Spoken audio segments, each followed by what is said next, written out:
Pues queridas, bienvenidas una semana más a Pioneras TV, el programa en el que Mireia Long y yo, Azucena Caballero, siempre contamos con un par de invitadas con quienes debatir sobre temas de actualidad y de antigüedad, de ayer, hoy y siempre, sobre las mujeres, el feminismo, hacia dónde vamos, cosas que nos puedan interesar en ámbitos muy diversos. Así que, bienvenidas. Voy a empezar saludando a Mireia. Hola, Mireia, otra semana. Hola, querida, muchísimas gracias. Qué guay este programa, además me gusta muchísimo. He elegido yo el tema porque además es mi cumple. Y hoy tenemos a dos invitadas de excepción. Hoy contamos con nosotras, con Maite Fernández Lurbe y con Eva Mariscal. Así que vamos a hacer que cada una de ellas se presente y os cuente brevemente quién son y a qué se dedican. Maite, ¿quién eres? Hola, buenas a todas y muchas gracias a Azucena y Mireia por esta invitación que me hacía muchísima ilusión. Yo soy Maite Fernández Lurbe, soy directora de escuelamamaemprendedora.com y soy codirectora de emprendiendomanoconmano.com, y a lo que me dedico es ayudar a las mamás, a las mujeres que desean poner su negocio online desde cero, a enseñarles pues todo el tema tecnológico, todo el tema de técnicas de venta, todo el tema de técnicas de marketing, estrategias y demás, desde cero. Hacemos cursos, hacemos acompañamientos, sesiones personales, comunidad y todas estas cosas, todo online. Muy bien. Y Eva, preséntate. ¿Quién Pues eres? bueno, ¿A qué dedicas el tiempo libre? Esas cosas. el tiempo libre con 3 niños es escaso, muy escaso. Pero bueno, yo soy Eva González Mariscal, yo dirijo Induscom, por una parte, que es una empresa tecnológica al uso con hosting, desarrollo web y un poco lo que le llamamos las fontanerías de las redes. Es decir, todo aquello que ayuda a construir los negocios por dentro de las bases, absolutamente. Y por otro lado, pues desarrollo diferentes comunidades online como el curso Rosa, Espejito, y otros que vamos a desarrollar en breve. Tanto uno familiar, uno infantil y de tecnología en familia. Pero sobre todo a mí cada vez me está gustando más el tema técnico, me agarro más al tema técnico y estoy trabajando principalmente para Induscom. Y estoy contentísima de estar aquí y felicidades, Mireia. De verdad, gracias. Vamos a acabar cantando aquí otra vez cumpleaños feliz. O sea, me han cantado ya en todos los idiomas, ¿eh? No sé. Uy, te falta uno. Ah, pues Anys ja. i anys, per molts anys, moltes felicitats. Qué guay. Anys i... Bueno, voy a liar, pero que te faltaba ese todavía. Bueno, queridas, el tema que hemos elegido hoy es el papel de las mujeres en la revolución. En las revoluciones, los movimientos revolucionarios, y cuando hablemos de personajes históricos, pues elegiremos uno de mis momentos favoritos de la historia, que es la Revolución Francesa. Pero hoy hablamos de mujeres y revolución. Y lo que queremos traer es el papel que han tenido las mujeres en los cambios, la lucha activa, las manifestaciones contundentes que han conseguido que la sociedad avance. El papel de las mujeres cuando se organizan, salen a la calle, exponen las injusticias a las que ellas u otros están siendo expuestos y consiguen que cambie el mundo. Yo creo que las mujeres tenemos que ser revolucionarias y debemos dejar ese papel pasivo y sumiso que nos llevan otorgando milenios. Comenzamos con una noticia, como todos nuestros programas. ¿Qué noticia tenemos que comentar hoy? Pues evidentemente que el lunes fue 25 de noviembre, Día en contra del maltrato de género. En muchas ciudades españolas y en muchos lugares del mundo, las mujeres salieron a la calle para protestar contra el terrorismo machista y para pedir medidas legales, judiciales y penales que las protejan y terminen con este régimen de terror al que estamos expuestas. Las cifras de asesinadas por maltrato de género siempre son mucho menores que las verdaderas víctimas del maltrato machista, porque en ellas solo se recogen a las mujeres asesinadas por sus parejas o exparejas. Sin embargo, se excluyen a los niños, a otros familiares, a las parejas de ellas y a cualquier mujer que haya sido víctima, en este caso de asesinatos, por hombres por el hecho de ser mujer sin que fueran su pareja. Y yo tendría que añadir todas las que sufren abusos sexuales, acoso, niños abusados, insultos, agresiones, persecución, misoginia brutal en muchísimos ámbitos. Este problema que es el machismo y el maltrato de género, que no es solo asesinar a tu mujer, creo que es una de las grandes revoluciones que tenemos que hacer y tenemos que ser nosotras las que salgamos a la calle, aunque haya misóginos incluso organizados en partidos políticos que nieguen este problema. Así que con esto, si queréis, comentamos esta noticia, las declaraciones, los sucesos y lo que cada una de vosotras quiera. Pues a ver, Maite, ¿qué te gustaría comentar? Muy bien, pues a mí me gustaría decir que me estoy acordando en el Ayuntamiento de Madrid, el innombrable representante del innombrable partido político, la caradura, la desfachatez y la poquísima vergüenza de negar la evidencia delante de una mujer maltratada y delante de una mujer que se ha quedado como se ha quedado por culpa de la violencia machista. Me parece fortísimo que haya gente que niegue una evidencia tan tremenda como es lo que estamos sufriendo las mujeres por el simple hecho de ser mujeres. Me parece tremendo. Y que encima haya organizaciones que están a favor de negarlo. Pero es que es una estrategia que ya saben que funciona. Si tú repites muchas veces una mentira, hay mucha gente que se la acaba creyendo. Sobre todo, además, la gente contrasta poco, tiene poco interés y si a ellos les permite vivir mejor y al fin y al cabo eres mucho más feliz. Si crees que no hay violencia y que son casos aislados y que todo es bonito, vives mejor que si tienes que asumir la realidad. Entonces, eso lo hemos visto repetidamente. O sea, novedoso no es. Lo que no entendemos es como todavía la gente tiene tan poca cultura, no sé cómo decirlo, a nivel ciudadano, político, histórico, que todavía cae en estas cosas. Porque hay una enorme tolerancia hacia las actitudes abusivas machistas y los abusos sexuales. Vamos, que el otro día en un juicio la abogada de un asesino dijo que no era lo mismo ser un baboso ligón que un violador. Qué fuerte, sí, sí. También una niña violada y asesinada y tirada a un pozo. Horrible. Horrible. Eva. Realmente no es lo mismo que es un baboso ligón. Uno que te viola, pero poco, debe ser. Mira, y se le fue la mano y por eso la mató. ¿Qué le tengo que decir en este horario? Que te parece una barbaridad.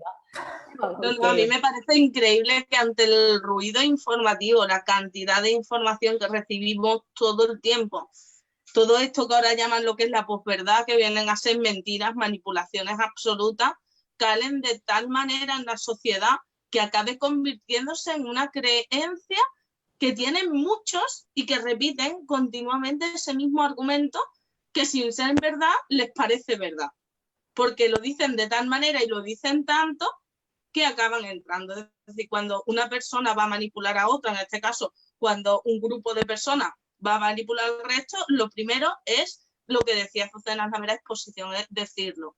Lo dicen mucho que las mujeres, es que en realidad, bueno, ellos, el argumento que tienen, en realidad, es decir, que en realidad no las matan porque sea violencia de género, porque no hay un odio hacia las mujeres.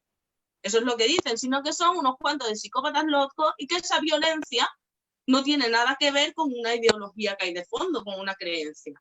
Pero cuando le dicen el argumento de, y si fuera así, de todas formas estamos hablando que el número de asesinos hombres es muchísimo mayor que el de mujeres, entonces te salen con el argumento, vale, pero es que ellos se suicidan más, o sea, tienen como todo cuadrado y es como, bueno, pero es que un asesinato no es lo mismo que un suicidio, o sea, tú puedes elegir suicidarte o no, pero yo no puedo elegir si me asesinan o no, o sea, al final, por mucho que pueda intentar algo... Perdona, y además se suicidan más porque no se responsabilizan de los hijos como las mujeres. Pues las mujeres, algunas a lo mejor se quitarían la vida, pero no pueden porque ¿qué pasa con sus hijos? O sea, es que hasta en eso habría mucho que acabar dilucidando. Sí, porque cuando hay suicidios y asesinatos de mujeres o mujeres que asesinan a sus hijos, excepto una minoría minúscula de delincuentes, se trata de mujeres con un problema psiquiátrico, una enfermedad que es psicosis puerperal, y que una persona que tiene una psicosis no está en contacto con la realidad. Muchas de esas psicosis puerperales o depresiones profundas posparto son producidas por el maltrato o el abuso que están sufriendo, maltrato y abuso que también es falta de cuidados. Y además el mismo abuso y maltrato que en muchos casos se da en el mismo parto. Claro. O sea, bueno. Tuve que asistir una vez a una especie de, no llegaba a ser psicosis, pero sí como un desdoblamiento muy rápido, desde que habían tenido el niño hasta que había conectado de nuevo con la realidad, en que decía que no quería ver a su hijo después de parir, no quería y no quería, o sea, si en vez de haberle dado por ahí, le hubiera dado porque le tiró al niño por la ventana. Claro, es que son problemas que hay que saber que suceden. Pero efectivamente, precisamente sabéis que esa persona estaba en una casa de acogida porque era víctima de violencia de género. Claro. Y estaba escondida de la persona. Y se presentó allí precisamente el que la maltrataba porque él tenía derecho a ver ese niño. Por ¿sabes? favor. Y claro, ella pariendo, sabiendo yo de verdad, esa psicosis, o sea, lo que dice Mireia es real, era lo que le unía con la persona que le maltrataba, que se puede dar en otras circunstancias porque al final lo alteran. Otra forma también por la que se altera muchas veces la conciencia, porque si no recuerdo mal, uno de los componentes que tiene la epidural es precisamente un opiáceo que hace reacción en muchos casos. Y que puede provocar esos estados alterados de conciencia, como también lo pueden provocar, por ejemplo, los corticoides. Exacto. También eso también es violencia misógina. Entonces, habría millones de motivos, sobre todo cuando se trata tanto en abandonos tan tempranos como en el tema de muertes de niños tan recientes. O sea desde que parece hasta que lo tiene. O sea, una problemática completamente diferente a la problemática que tenemos las mujeres o aquellos hombres que matan a los hijos por hacer daño. Claro, el argumento misógino por excelencia es que ellos son llevados a esa situación de desesperación y toman esa medida porque ellas los han humillado, se han divorciado y los han dejado sin dinero. Pobrecito. Como si las divorciadas estuvieran todas nadando en la riqueza porque sus maridos, que tienen un sueldo de 1.200 euros, les pasan 5.000. Pero eso es una forma que quieren de victimizarse. Claro, es que es la victimización absoluta. En la mayoría de esos casos, los que han provocado la separación han sido ellos. Claro, o bien por infidelidad, que suele ser muchísimos casos, o bien por infidelidad, o bien por maltrato. O sea, son los dos más. A ver, ayer vi unas... Se me acabó el amor porque sí, los habrá. Pero no suele ser genérico ni que ella se vaya tampoco. Vamos, estoy hablando de un 80% es así. Entonces, como ellos son los malos, la única forma es devolver esa culpa que ellos están sintiendo de forma de agresión. Es decir, no, yo quiero acabar con esta relación porque me has puesto los cuernos, o te vas con otra y por lo cual eres culpable de eso. Entonces lo que hacen es, como ellos se sienten culpables y ellos quieren seguir siendo los buenos, entonces es que ella está loca, ella se está quedando con todo, es que yo le paso cantidades ingentes de dinero para que mantengan la casa, es que ella se ha quedado con la casa y yo no, cuando generalmente ellos son los que salen de ahí porque han generado ese problema. Han generado una situación de violencia, sea violencia emocional, violencia física, comportamientos abusivos, chantaje emocional, negligencia de cuidados. Todas la negligencia de cuidado es siempre. Eso es violencia. Eso es violencia. Entonces... voy a cortar el rollo. ¿Ya? Vale. Entonces, muy bonita la noticia de la semana. Bueno, bonita no, era horrenda. Pero, ¿sabes qué pasa? Que sobre este tema yo creo que deberíamos hacer un día un programa. Claro que sí, vamos a seguir. Y querríamos seguir hablando, pero como justo hoy hemos decidido que hacíamos el de Mujeres y Revolución, lo que hacemos es que otro día hacemos el tema y vuelven las mismas invitadas. Y claro que sí, vosotras volvéis. Claro. Ay, yo encantadísima, vamos. Pero vamos, nos han salido hoy temas porque vamos a tener que hablar de violencia obstétrica, vamos a tener que hablar más de maltrato, vamos a tener que hablar de abusos sexuales, de falsos apps, bueno, tenemos para días. Claro, sí, porque es que de todo, es que incluso las pensiones, yo creo que habría que revisar las pensiones que se dan, porque en realidad son mínimas las pensiones que suelen dar, son mínimas. Ellos creen que tienen un gran drama, pero suelen ser mínimas. ¿No? Sería al revés, sería, si te quedas tú al niño, que te den a ti esa cantidad, cuéntame qué haces, cómo cambia la cosa, ¿no? Claro. Entonces, bueno, ellos se van a vivir con su madre o se buscan una novia y se le meten en casa rápidamente. Ya, también, pero... Mira, cuida a los niños el tiempo que quiera estar y luego la siguiente violencia que le hablábamos ayer en el muro de este libro, que es que luego encima tienen sus santos huevos de querer además arrebatar la custodia de la madre. Encima, que no, pero para que se cuide otra, no es para cuidarlos ellos. No, ellos que va. Es para que los cuide o la abuela o la nueva novia, que sigue siendo siempre sobre otras mujeres. Sí, solo que a veces son mujeres pues más alienadas que creen de verdad que la madre es la enemiga y hacen, pero están alienadas y abusadas por ellos igual. Bueno, que Azucena quiere que cambiemos de tema porque... Es que si queremos hablar de mujeres y revolución, después nos quedamos sin tiempo y yo pretendo... Vamos allá, vamos allá. Hoy... vamos a traer, en la sección de ahora, es un personaje histórico. Cada vez elegimos un personaje. Hoy el personaje son las mujeres en la Revolución Francesa. La situación tradicional de la mujer en el antiguo régimen era dedícate a rezar, dedícate a cuidar, sé sumisa y no tienes absolutamente ningún derecho. Los filósofos, incluso los filósofos de la Ilustración, muchos consideran a la mujer un ser inferior por ser demasiado tierna, ser demasiado blanda, ser demasiado emocional o ser demasiado zorra. Pero no un ser humano responsable y libre en igualdad. En la Revolución nos encontramos que las mujeres, en el momento de gran crisis de derechos sociales y gran crisis económica, fueron enormemente activas. Las mujeres, las madres, fueron las que fueron a Versalles a reclamarle al rey que fuera a París, que convocara una asamblea. Todas las veces, las 2 veces que hubo una gran marcha a Versalles, la primera para que se convocaran los estados generales y la segunda para que el rey fuera llevado a París, la encabezaban las madres. Las madres que veían que sus hijos se morían de hambre y de frío por la carestía del pan. Porque el valor de una madre que ve a su hijo morirse de hambre, nadie sabe lo que puede hacer. O sea, si tu hijo se muere de hambre, no te importa que te maten. Tienes que conseguir cambiar eso. Y ellas fueron las que hicieron explotar todo. Cuando van a tomar la Bastilla, las primeras que van delante son las mujeres del pueblo parisino, que se estaban muriendo de hambre sus hijos. A ellas no les importaba morir y sí que jugaban con todavía ese machismo que impedía que les dispararan al principio tanto. Pero a lo largo de toda la revolución siguen exigiendo más libertad y más derechos.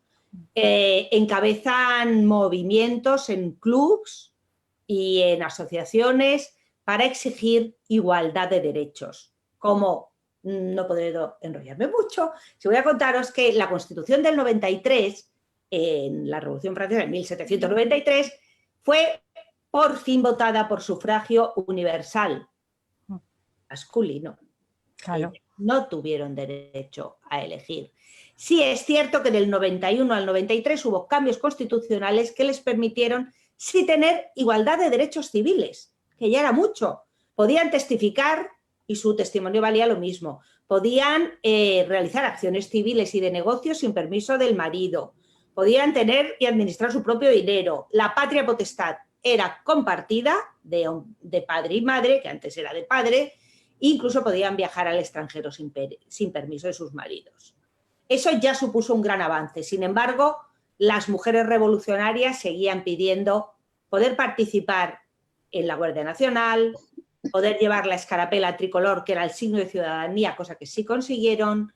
Por supuesto, pedían igualdad de derechos, divorcio, que al final también lo consiguieron, y poder tener derecho a votar y ser elegidas, cosa que siempre se les negó. Cada vez que había algún movimiento para pedir esa igualdad de derechos, la propia Asamblea Nacional, los propios revolucionarios, les marcaban su lugar, que era ser sumisa y cuidar a sus hijos y a sus maridos. A pesar de eso, consiguieron enormes avances y la contrarrevolución acusaba a las mujeres de ser las que incitaban a los hombres al asesinato, ser todas unas libertinas, no cuidar a sus hijos, no guardar las ordenanzas de la Iglesia, por supuesto. Al final de la revolución, incluso en el terror, la violencia contra las mujeres de los propios revolucionarios fue evidente, porque seguía habiendo misóginos, especialmente Robespierre, el que al final toma las riendas de todo, era un misógino declarado, y eso lleva a que mujeres muy relevantes en la revolución, como Olympe de Gouges, que fue la que hizo la Declaración de Derechos de la Mujer y Ciudadana, o Madame Roland, en cuyo salón se gestó el grupo de los revolucionarios más moderados, los de la Gironda, o incluso es la esposa de Camille Desmoulins y otras mujeres fueron guillotinadas para dejar claro que su lugar era el de la sumisión y no la de la acción política revolucionaria. ¿Puedo seguir hablando? Pero poco. Yo en breve voy a empezar a hacer el baile del egipcio. Bueno, pues os he nombrado a Olimpia y a Madame Roland, dos personajes súper interesantes que desde una posición económica desahogada, una viuda y otra casada, sí que fueron activistas políticas, feministas, con ideas muy claras que inspiraron a otras mujeres y a otros hombres a tomar decisiones, a pesar de que no pudiesen de forma activa participar en la asamblea si lo hacían en los clubs o en sus salones. Termino con un personaje que es la que inspira. Este personaje siempre está detrás tanto de la Marianne, el símbolo de la revolución, o del cuadro de la libertad guiando al pueblo. Fue muy impactante para los revolucionarios y muy apreciada también por alguna de ellos, Théroigne de Guergincourt. Théroigne es una mujer del pueblo, ella era de Lieja, trabajó como vaquera, cuidando vacas, trabajó como costurera, luego fue ascendiendo porque ella leía y estudiaba como niñera, al final terminó siendo dama de compañía de una señora noble y terminó viviendo en París, donde era cortesana, es decir, prostituta de lujo o amante de hombres muy ricos, y se empezaba a codear con los intelectuales y como cantante. Ella estaba de gira por Italia, bueno, había sufrido violencia sexual, había trabajado de prostituta, había perdido un hijo, toda clase, le habían contagiado la sífilis, es decir, todas las violencias la sufría, estaba trabajando en Italia como cantante cuando estalla la revolución. Y cuando estalla la revolución, Théroigne vuelve a París, se viste de hombre y se va a la asamblea, a los Estados Generales, y habla. Es la única mujer a la que le permiten hablar cuando hay reuniones informales. Se la escucha, se la aprecia, es enormemente activa, realiza acciones creando clubs femeninos y mixtos de amigos de la revolución, amigos de la verdad. Sin embargo, su papel muy activo como revolucionaria, ya os digo que se tomaba la palabra, tenía un salón donde se reunían los más llamativos y los más radicales revolucionarios, desde la Gironda hasta la montaña, pero cuando empieza a haber el peligro de una guerra civil en el 93, toma posiciones un poquito más moderadas y por ese motivo termina siendo acusada de contrarrevolucionaria, es atacada por las propias mujeres jacobinas que la desnudan y le dan una paliza en la calle. Posiblemente la sífilis le afecta también, porque sabéis que la sífilis puede convertirse en un problema mental, afectar al cerebro, y termina, es la única que se libra de ser guillotinada, de las más llamativas de las mujeres revolucionarias, a pesar de ser la más odiada por los contrarrevolucionarios, por los propios revolucionarios más de izquierda. Los jacobinos terminan siendo sus enemigos. Ya no es guillotinada porque es evidente que tiene problemas mentales y termina en un psiquiátrico pues desde el 93 hasta que muere en 1817. Posiblemente su locura, pues evidentemente tenía algo que ver la sífilis, pero también los abusos y violencias y la misoginia a la que se tuvo que enfrentar continuamente durante toda su vida para hacer lo que cualquier hombre hubiese podido hacer con mucho más respeto, que era tomar la palabra, impulsar cambios sociales y exponer su vida por una revolución necesaria. En su caso, las violencias fueron muchísimo más brutales precisamente por ser una mujer y además por ser una mujer que se atrevía a hablar, a codearse y a vestir como hombre. Con esto termino mi presentación de las mujeres revolucionarias y os cedo la palabra. Pues, ¿quién quiere hablar primera? ¿Qué queréis decir? Yo, por ejemplo, con la Revolución Francesa nos pedían el personaje. Yo creo que precisamente durante la Revolución Francesa lo que toma es muchísimo poder, más que la individualidad de esos líderes, que es cierto que los hubo, los guillotinaban rápido, también es cierto, era que hay muchas cosas que hay que cambiar con movimientos colectivos. No se trata de un solo líder, que sí, el líder influye y hace y consigue que haya una masa de gente, pero rápidamente... Eso, a ver, el líder, si no consigue seguidores, es lo... Efectivamente. Pero precisamente en la Revolución Francesa no era un solo líder, hubo muchos y luego había una mezcla constante de ideas. Es decir, el líder daba una idea, se generaba como idea genérica y se iban formando esos grupos enormes, esos clubes, y creo que fue una de las grandísimas cosas a destacar dentro de la Revolución Francesa. Esa sensación que se habría dado en otros momentos, pero no recuerdo ninguno tan importante como el de la Revolución Francesa. Sí se había dado, solo que en otros lugares se ha dado siempre desde que el hombre es hombre. Ha habido grupos y colectivos que se han unido para muchísimos cambios, absolutamente en todas las épocas. Nosotros recordamos la Revolución Francesa por el gran cambio que supuso a nivel de concepción de Estado. A nivel de cambios sociales, a nivel de evolución social y cultural para la humanidad, aunque todavía hay algunos lugares del planeta que no se han enterado de que hubo Revolución Francesa. También hay que recordar que la Revolución Francesa a nosotros también nos fascina, porque es la que trae más cambios de golpe, pero que os recuerdo que bebe de la Revolución Americana, que se dio antes.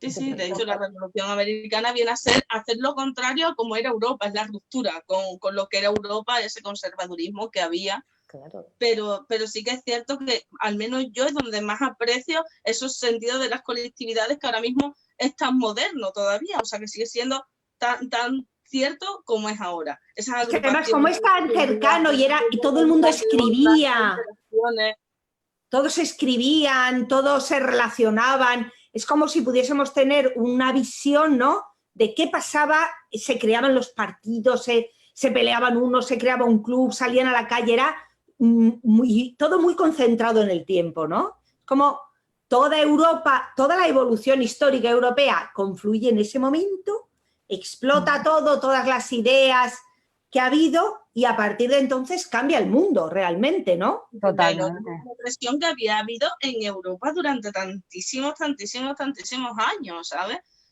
Es que realmente es eso. Sí, seguramente fue en Estados Unidos donde hubo la primera ruptura total esa con la enorme represión que había en los regímenes tan totalitarios europeos. Y a mí, desde luego, la Revolución Francesa, más que en personajes históricos o líderes dentro de ella, me llama la atención muchísimo más los movimientos colectivos. Y por otra parte, que también cuando estuve estudiando las colectividades un poco que había, sobre todo de mujeres, había una genial para el tema que ahora está muy de moda, que es el edadismo, que se llama el ageism, que creo que se llama en inglés. Quiero decir, esos prejuicios que tenemos según las edades que tienen las personas. Precisamente durante la Revolución Francesa había dos franjas de edades especialmente potentes. Una, que eran las menores de 30 y las menores de... Y por otro, las mayores de 50, que era enorme. Dentro de los colectivos. Y entonces sí que ahora mismo estamos volviendo a vivir el quitarnos los prejuicios, y precisamente dentro de la Revolución Francesa fue muy importante el grupo de edad de mujeres de mayores de 50 que aún todavía ahora estamos teniendo, o sea, está todavía cebándose más la sociedad precisamente en ese grupo, porque mientras que los hombres de más de 50 van ganando prestigio, van ganando tal, a las mujeres van como restándoselo en muchos casos. Y ahora hay un movimiento también muy fuerte del tema de edad, que además vendrá todavía en España, se están creando algunos proyectos, pero va la cosa como más tranquila, y está muy basada precisamente en la discriminación de las mujeres y la discriminación de las mujeres por edad, y los estereotipos asociados a las mujeres según la edad, que es fundamental también que vayamos desterrando porque Totalmente. nos a todos. Le voy a dar voz a Maite. Le voy a dar voz a Maite. Dime. Nada. Aquí, así es que aquí todos tenemos cosas que decir, entonces. Pero vamos. tenemos tiempo limitado, Sí, sí. o no puedo subirlo al Instagram TV. Entonces, Por supuesto. Voy a acabar haciendo el baile del caballo o lo que sea. Por supuesto, por supuesto. Además, espero no se oiga, pero es que está puesta a llover que no veas. Estoy en un conservatorio, o sea, es como si fuera bien verdadero. Entonces cae en el cristal y es como, madre mía. No se oye, tranquila. Es mal, porque... No se oye, no se oye, no se oye. Que Maite, cuéntanos. Gracias, Azu. La Revolución Francesa, mujeres revolucionarias. Mujeres revolucionarias, que parece mentira que se pelearan tantos derechos sociales en la Revolución Francesa, que seguimos peleando ahora. Y ha pasado tanto tiempo y seguimos peleando. Aunque haya sectores de la sociedad, sectores masculinos, sobre todo de la sociedad, que sigan diciendo que es que nosotras ya lo tenemos todo hecho, que ya tenemos todos los derechos iguales que los hombres, que ya tenemos todas las oportunidades iguales que los hombres, es que es mentira y tenemos que seguir luchando. Por eso me encanta todos los movimientos que hay ahora de volver a salir a la calle, igual que se hizo en la Revolución Francesa, el 8 de marzo, del año anterior, que fue una pasada, que en todos los países estaban flipados con lo que estaba pasando aquí en España, de la cantidad de mujeres que salimos a la calle a decir estamos aquí, estamos hartas, ya está bien, que se vea que es que nosotras no hemos conseguido ni la mitad de lo que nos merecemos como seres humanos, como personas que somos. Y me encanta que justo el lunes también volvimos a repetir el salir a la calle y el salir a decir que no nos callamos, que no estamos convencidas, que estamos ahí, que no nos echéis la culpa de cosas que no tenemos, que somos las víctimas, que no somos las culpables y que ya está bien, que nos merecemos que se nos oiga, que se nos escuche, nos merecemos tener voz, que se reconozca que la justicia no obra a favor nuestro ni nos protege, entre otras muchas cosas. Las leyes tampoco, aparte de la gente que imparte la justicia, peca mucho de patriarcal, porque las interpretaciones que hacen de las leyes son de aquella manera. Me estoy acordando de sentencias como por ejemplo de la manada y de también que estamos siguiendo el juicio de Pozo Blanco, también con esta gente de la manada, en fin, ¿qué tengo que decir? que es un horror, que no nos van a callar, seguimos ahí, seguimos el ejemplo de las mujeres revolucionarias, somos revolucionarias, no hemos parado de serlo y sobre todo las madres, por esto que decíamos antes, no consentimos ver pasar hambre, ver morir a nuestras hijas y nuestros hijos, ni ver que no tienen las mismas oportunidades unos que otros. Y es que es horroroso, ahí estamos, ahí seguimos. Y bueno, pues esto. Es tremendo. De hecho, yo quería comentar que, de hecho, muchas veces cuando la gente habla de la Revolución Francesa, parece que es que ahí estaba ya todo hecho, cuando no. Mire, ya lo ha explicado muy bien, desde lo he conseguido, por ejemplo, el voto. ¿No? Y a mí me da mucha gracia, ¿no? Cuando ahora hablan, no, las feministas de ahora sois muy violentas, las feministas de antes iban con el palo y el garrote. Exacto. Si no, mira las mujeres de la Revolución Francesa. Y las sufragistas inglesas, mientras debatían amablemente y tomaban té, se comieron 2 mojones cuando llegaron las sufragettes y empezaron a reventar cristales, y a llamar la atención y a tirar piedras. Fue cuando consiguieron cosas. Entonces, cuando piensas en las feministas de antes, piensa en las que se partieron la crisma, que son las que generaron los cambios, y no las que debatían tranquilamente en un sofá. Entonces, yo creo que por eso ahora muchas mujeres siguen saliendo a la calle, porque sabemos que los cambios efectivos se consiguen haciendo ruido y molestando. Exacto. Y mira, pues no tiramos piedras a los cristales, pero paramos ese día la circulación. Es una forma de molestar, porque es que si no se molesta, no te escuchan. Quedan algo anecdótico, te dan la palmadita de ¡ay, qué bonitas que habéis salido! La mujer, la creación más bella. Por y Dios. esas mierdas en vinagras, ¿vale? Pero no te escuchan. Entonces eso me parece también muy relevante. Y también estábamos comentando, ¿no?, el tema de la misoginia y de cómo llega. Yo quería comentar que dentro de la Revolución Francesa, por supuesto, pues se habla muy mal de muchos hombres, ¿no? Empezando por Robespierre y acabando por el que queráis. Pero también, oye, qué malísima era María Antonieta. Pobre. Ella llegó allí.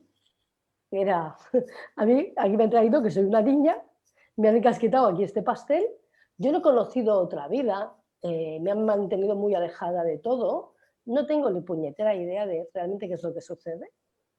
He llegado aquí a Versalles, a mí me han hecho sano con este señor, tengo una vida aburridísima del fondo, aquí estoy con el pelucón y el vestido y poco más, y en el fondo yo creo que ella era otra pringada. Pero muchísimo, porque además le echaron culpa de cosas que ella ni puñetera idea, simplemente por lo que estás diciendo, Azu, que es que ella no conocía otra vida. Ella se pensaba que es que todo el mundo vivía así. No, pero que además, no solo que ella, el impacto que ella tenía político era mínimo. Nada. Minimísimo, o sea, en el fondo ella era un peón, un florero, ella era un florero. Tal cual. La misma misoginia es la que la culpa a ella de todos los males. Claro, que ella era un florero, quiero decir, no sé, ella no pinta nada.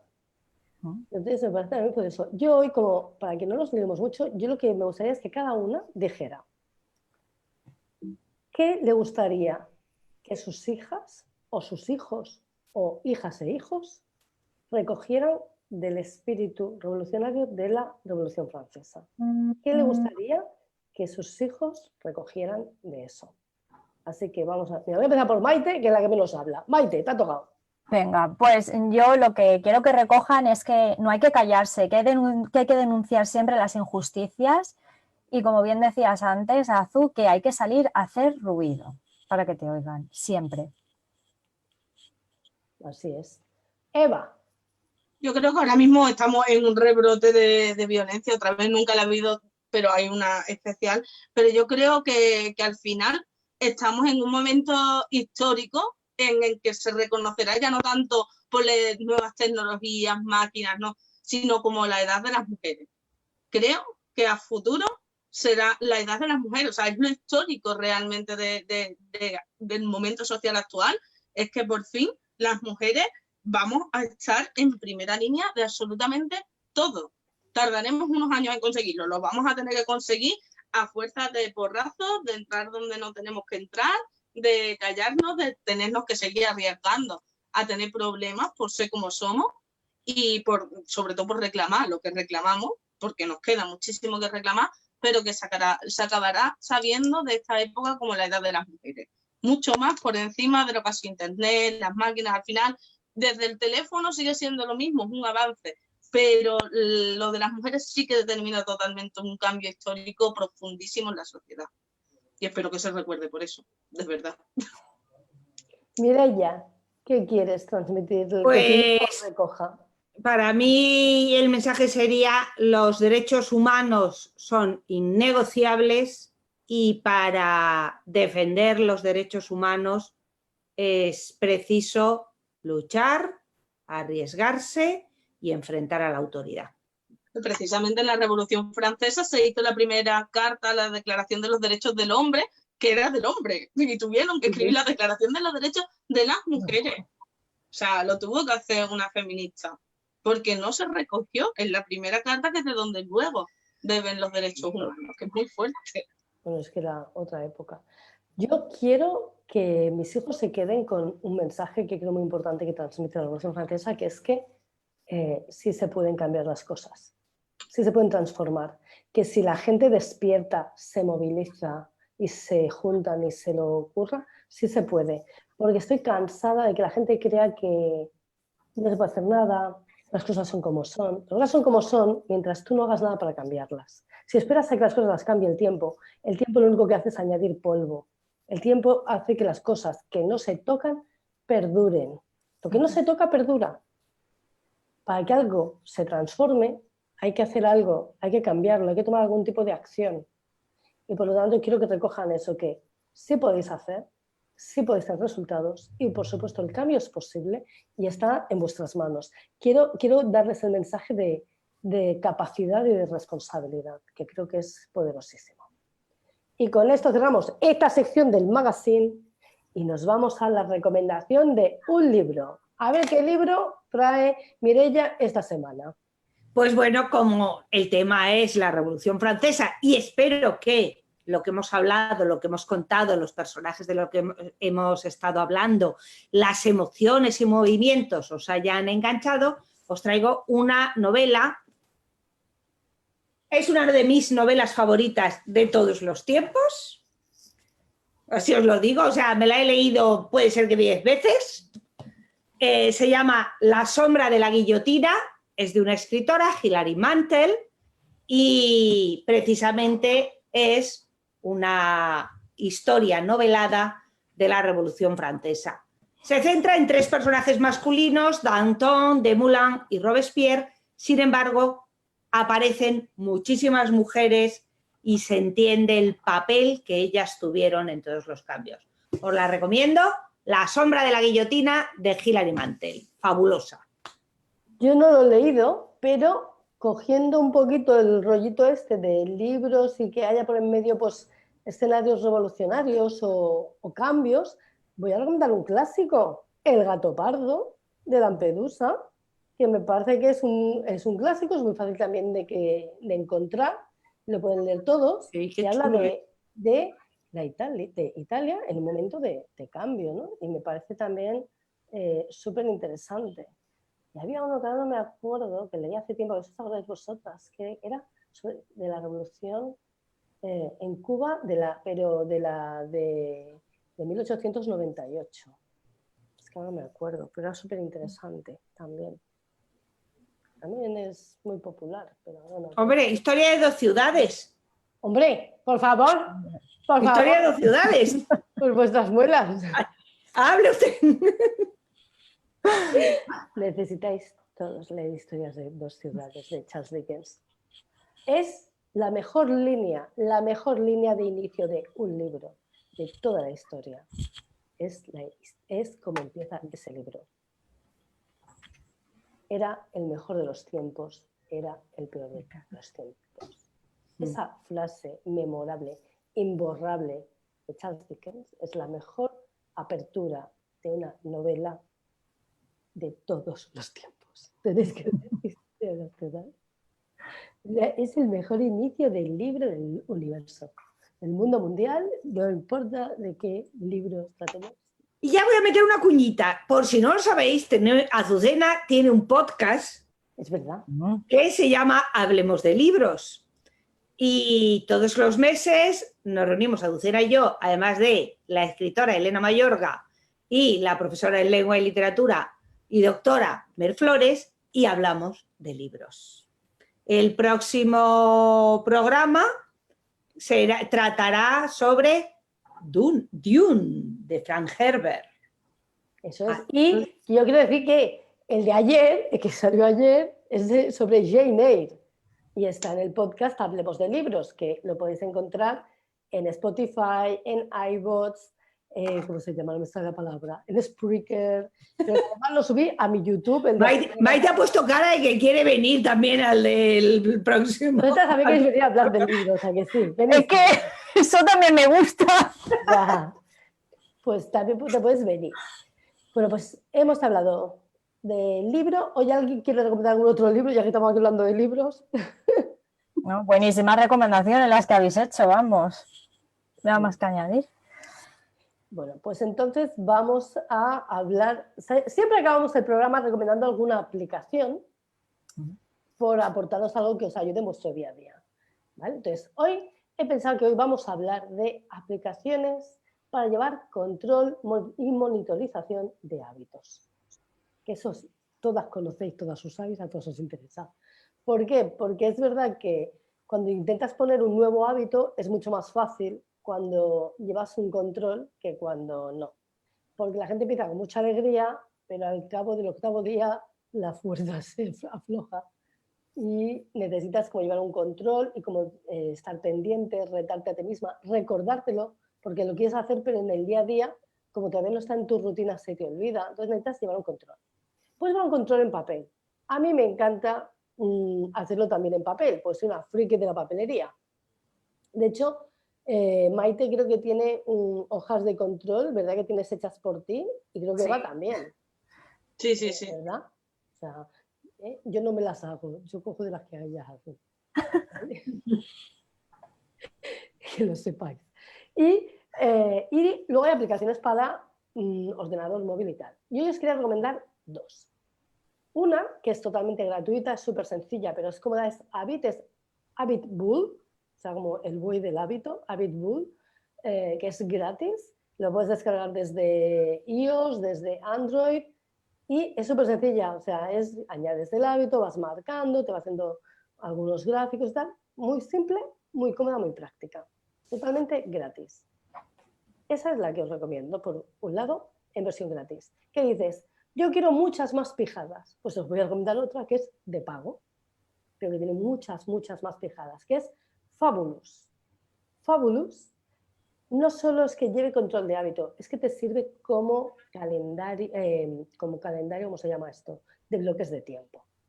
¿Por qué? Porque te permite ponerlo con imágenes, te permite poner sonidos y te permite poner cada cosa que quieres hacer, qué duración tiene. Pero no solo eso, sino que tú eliges qué días de la semana, con lo cual tú puedes tener una sección que a ti te interese, que sea los lunes y martes de un tipo y los miércoles de otro y el fin de semana de otro, o sea, te lo haces como tú quieres. Y te permite, tú te levantas, la abres, te lo vas poniendo, pero además ellos se proponen mogollones de cosas como para mejorar tu vida, pero luego tú te añades las que tú quieras y tú te las quieras. Yo, por ejemplo, yo tengo encasquetado segundo café, ahí, clean, o grabar podcast, ¿vale? Entonces tú te lo pones, te levantas, le das al botón del ritual matinal, pues además es ritual matinal, ritual vespertino, ritual nocturno, ritual de trabajo, pero luego tú te añades ritual por la tarde, o te añades ir a la piscina y te pones todo lo que vas a hacer, o tarde de ocio, o tarde de compras, o sea, tú, ¿vale? Entonces tú empiezas, entonces te va ahí y te va recordando todo lo que tú has dicho que quieres hacer junto con el tiempo al que le quieres dedicar. Entonces, me lo invento. Tú te levantas y pones asearme y pones 10 minutos, por decirte algo, ¿vale? Y después de esos 10 minutos tú pones que te vas a pesar y le pones 2 minutos o 1 minuto. Y después de eso pones que vas a hacer el café, o te pones café. Y para ti es tomártelo y leerte algo y te pones 10 o 15 minutos. O hacer ejercicio, los minutos que tú quieras, 5 minutos, 1 hora, 3 horas, o sea, tú mismo. Planificar el día, hacer mi lista de tareas, trabajo enfocado, ¿sabes? Ocio, bueno, lo que tú hagas, o sea, yo qué sé.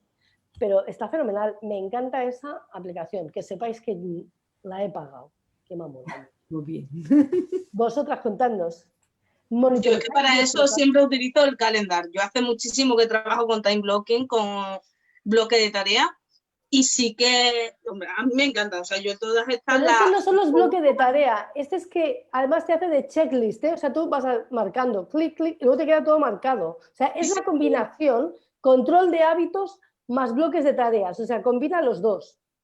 A mí me encanta, o sea, a mí las aplicaciones de hábitos para instaurar nuevos hábitos, para que te salga una notificación a la misma hora, me parecen estupendos, y luego poderle dar check y luego que haya una gráfica que diga si lo has seguido, no lo has seguido y todas esas cosas. Pero sí que es cierto que yo he simplificado muchísimo todo, yo todos los meses intento introducir algún hábito nuevo y todo ya lo hago a través de Calendar. O sea, yo cada vez estoy reduciendo el número de aplicaciones y a través de Calendar, para los que estamos muy acostumbrados y muy metidos en la agenda, que además tengo agendas muy cambiantes, que no puedo seguir siempre una rutina, sí que me ayuda mucho más a organizarme con eso, con lo festivo, con lo que añaden otras personas que yo tengo que hacer de socios, de mi marido, de tal. Y a mí sí que me ayuda eso a darle estructura. Yo cojo el viernes y estructuro toda la siguiente semana, y luego sí que tengo lo de los rituales, o sea, lo de las rutinas. Tengo rutina mañana, lo que hago es pam, pam, pam, pam, y las tengo todas anotadas en Evernote. Esas son las dos aplicaciones que yo más uso en mi vida. Son, por un lado, el Calendar y por el otro lado, el Evernote. De manera que dices, no, esto lo tengo aquí en rutina, pero si en algún momento se me olvida que era una rutina... De Evernote hay que hacer un día un programa para Evernote, porque somos muy fans de Evernote y tienen Ay, a mí me encanta. Y luego, otra de las cosas que tengo son los programas maestros semanales, es decir, a qué voy a dedicar los lunes, los martes, los miércoles, los jueves, para centrarme en un objetivo cada día, porque son muchas las cosas que llevo. Entonces sí que con esas dos un poco me muevo ahora. Y sí, siempre acabo, cada vez que tengo que instaurar un nuevo hábito, metiendo un programa de esto, así que mirar el Fabulous, porque los otros siempre se quedan un poco cortos, son nada más de check y un poco más. Pues es guay. Maite. Pues Coach Me, que también me acuerdo que me la recomendaste hace tiempo. Yo la he usado mucho, ¿eh? Yo esa la he usado mucho. Sí, buenísima, también me gusta un montón, también la utilizo. Y bueno, yo es que también soy súper fan del papel y lo que tengo es...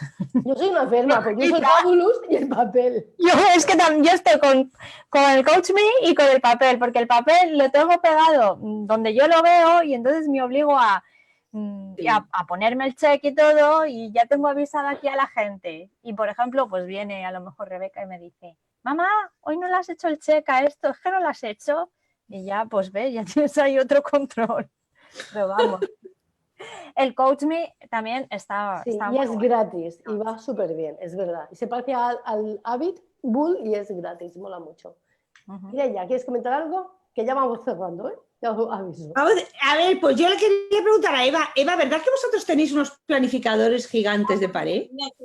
Nosotros tenemos planificadores que ahora habéis anunciado vosotros el taller de agenda, ha entrado la gente y estaba mi publicación entre las primeras, no tengo muy claro por qué, de los planificadores, y me han empezado a pedir planificadores, que además iba a hacer una oferta en Black Friday, que lo voy a hacer para el calendario ya anual, y hemos tenido que estar llamando a la gente para decirle, oye, chico, o sea, el calendario cuál te mando, el de septiembre o el de enero ya, porque no estaba puesto en la web todavía. Estábamos esperando ponerla y revisarla para el viernes. Ya te anuncio que te va a pedir más gente, porque tengo a gente que ya ha comprado el taller, pero que aún no han podido entrar y lo van a ver también. Es chulísimo su planificador, sí.